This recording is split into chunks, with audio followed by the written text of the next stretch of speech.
ඉතින් කොහොමද? සුබම සුබ දවසක් ඔයාලා හැමෝටම.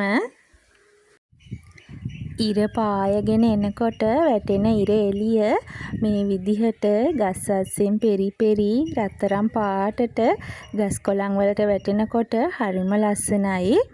ඉතින් මේ වෙලාවට මේ ගස් කොළන් වලට වතුර ටික එහෙම දාලා තිබුණොත් ඉතින් එතකොට තවත් ලස්සනයි.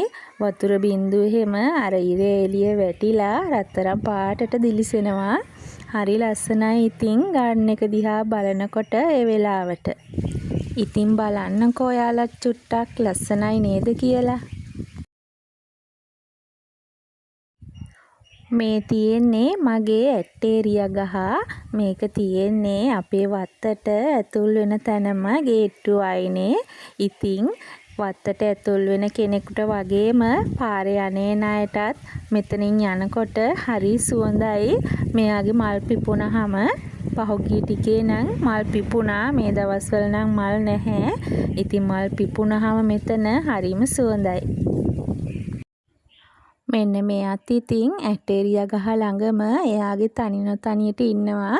ඉතින් බලන්නකෝ අර වතුර බින්දු වලට ඉර එළියෙම වැටිලා ලස්සනට දිලිසෙන හැටි.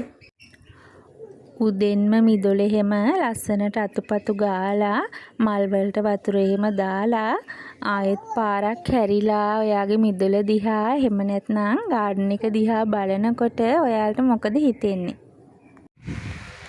මට නම් ඒ වෙලාවට හිතට හරි සතුටක් දැනෙනවා.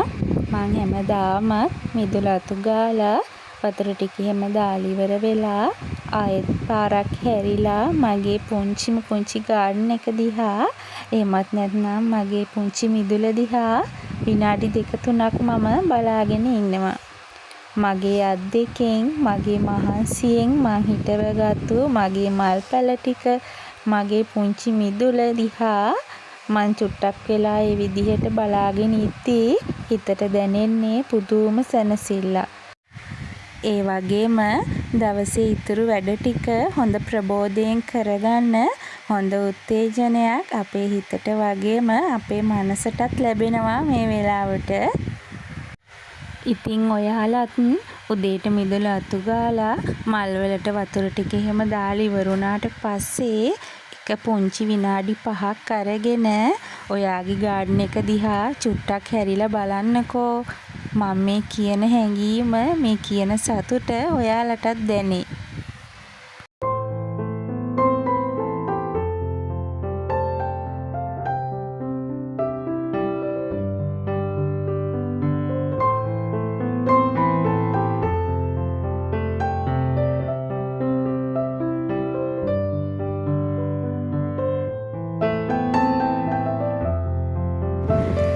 කෝමාරිකා පෝච්චියෙත් දැන් හොඳටම පැල වැඩි. පෝච්චියේ ඉඩක් නැහැ දැන් නම් පැල ටික හැදෙන්න. ඉතින් මේ ටික ගලවලා වෙනම පෝච්චි ටිකකට දාගන්න ඕනේ. දැනට මගේ ගාව පෝච්චි නැහැ. පෝච්චි ටිකක් ගෙනල්ලා ඉතින් වෙනම හිටව ගන්න ඕනේ. මිදුල වටේ රවුමක් ගිහින් එනකොට ඔන්න බලන්නකො ඉතින් මේ දෙන්නගේ තියෙන සෙල්ලම.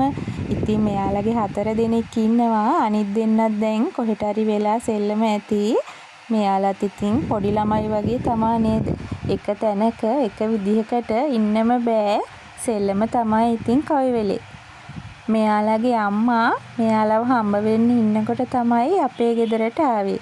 ඉතින් මෙයාලට අයිතිකාරයෙක් නැහැ. දැන් ඉතින් අපේ ගෙදරට වෙලා තමයි ඉන්නේ කට්ටියම. ඉතින් අපේ චූටි බබාගෙන් හැම මෙයාලව පරිස්සම් කරගන්න එක තමයි මේ දවස්වල ලොකුම වැඩේ වෙලා තියෙන්නේ මගේ.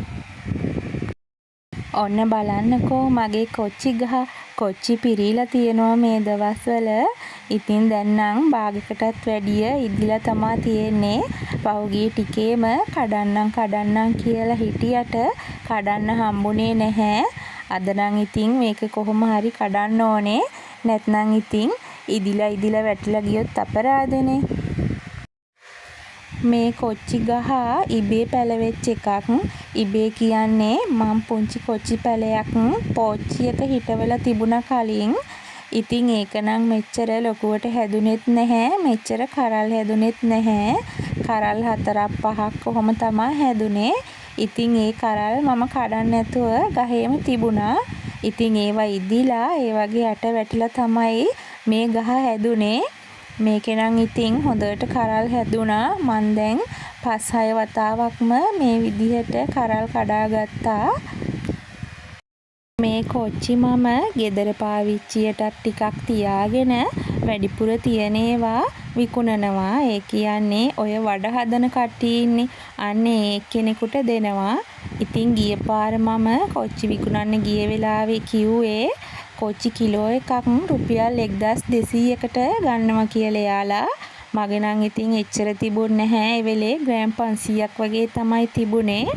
ඉතින් හිතන්නකෝ ඉඩකඩ ටිකක් වැඩිපුර තියෙන කෙනෙකුට කොච්චි ගස් ටිකක් හිටව ගත්තත් සාමාන්‍යයෙන් පුංචි ආදායමක් ගෙදර ඉඳලම ගන්න පුළුවන්.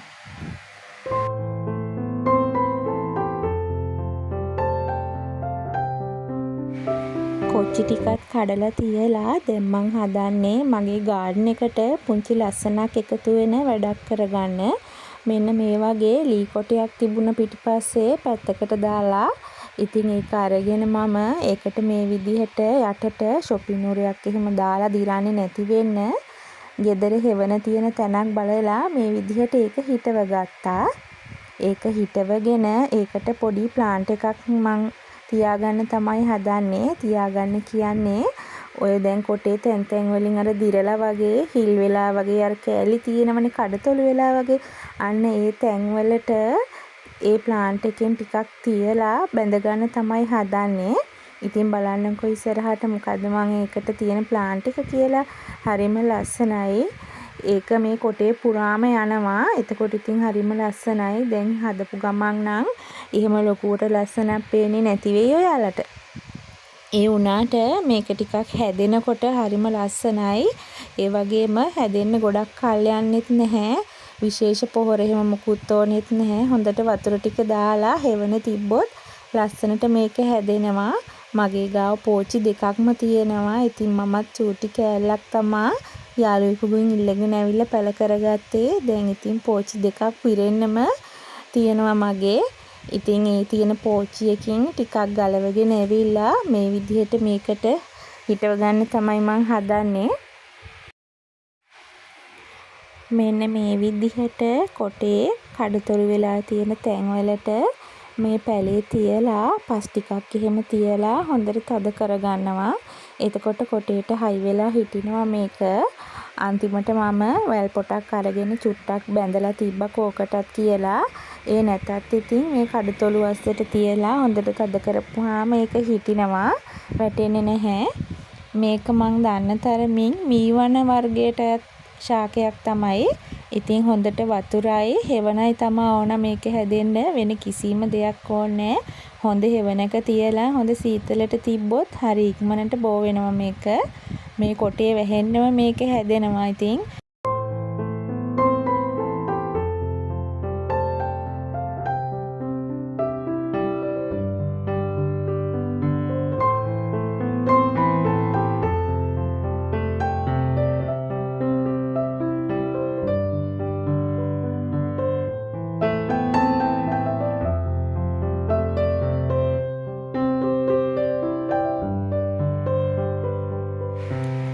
මේ විදිහට ඒ ටික හිටවගෙන මම පුංචි වැල් පොටක් අරගෙන කෝකටත් කියලා වටේට බැඳලා වතුර ටිකක් එහෙමත් දාගත්තා. ඉතින් බලන්නකෝ ලස්සනයිද කියලා. ඔයාලට ඉතින් ලොකු ලස්සනක් දැනට මේකේ පේන්නේ නැති වෙන්න පුළුවන්. හැබැයි ඉතින් මේක හොඳට මේ කොටේට මුල් ටික අල්ලලා කොටේ පිරෙන්නම මේක හැදුනට පස්සේ තමයි ඉතින් හරිම ලස්සන පේන්නේ. ඉතින් මේ තියෙන්නේ මං ඒ විදිහට පෝච්චියක හිටවගත් එක. බලන්නකො ඉතින් ලස්සනයි නේද? ගෙදර වැඩ සේරම ඉවර වෙලා බබාගෙත් වැඩ ඉවර වෙලා එයාව නිදි කරවලා එහෙම උදේ 11ට විතර දැම්මේ මාත් පොන්චි රෙස්ට් එකක් ගන්න තමයි හදන්නේ. ඉතින් තව චුට්ටකින් මම ඉස්කෝලේට යන්නත් ඕනේ පුතාව ගේන්න. ඉතින් ඊට කලින් මේ විදිහට පොන්චි විවේකයක් ගන්නවා මම. මොකද ඉතින් එයාව අරගෙන ආපු වෙලේ ඉඳලා ආයෙත් ඉතින් එක දිගට හවස් වෙනකම්ම වැඩ තමයි. දැන් ඉතින් මම ඉස්කෝලේට යන්න කලින් මේ විදිහට බබාට කන දෙයක් හදාගෙන යන්න තමයි හදන්නේ. එයා ඉස්කෝලෙන් එළියට එන්නෙම අම්මේ කන්න මොනවා හරි අරන් දෙන්නකෝ කියාගෙන. ඉතින් ගොඩක් බබාලා එහෙම තමයි. මං ඉතින් ගොඩක් දවසට මේ විදිහට ගෙදර තියෙන දෙයකින් කන්න පුළුවන් දෙයක් හදාගෙන යනවා එයාට. පොඩි ග්‍රොසරි ටිකක් එහෙම මම ගෙනත් තියාගෙනමයි ඉන්නේ මේ වෙනුවෙන්. ඉතින් එයා දන්නේ නැහැ මේක මම ගෙදරින් හදාගෙන එනවා කියලා. මගදී කඩෙන් ගත්තා කියලා තමයි ඉතින් දෙන්නේ. ඉතින් මේ විදිහට කරනකොට බබාලගේ සෞඛ්‍යයට වගේම අපේ පර්ස් එකටත් හොඳයි.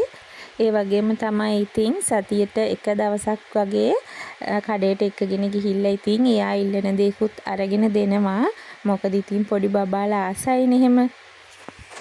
ඒ වගේම ඉතින් සමහරක් දවස්වලට මම අතේ සල්ලි තිබුණා වුණත් බබාට කියනවා අද නම් මොකුත් ගන්න වෙන්නේ නැහැ පුතේ. අද මගේ අතේ සල්ලි නැහැ කියලා.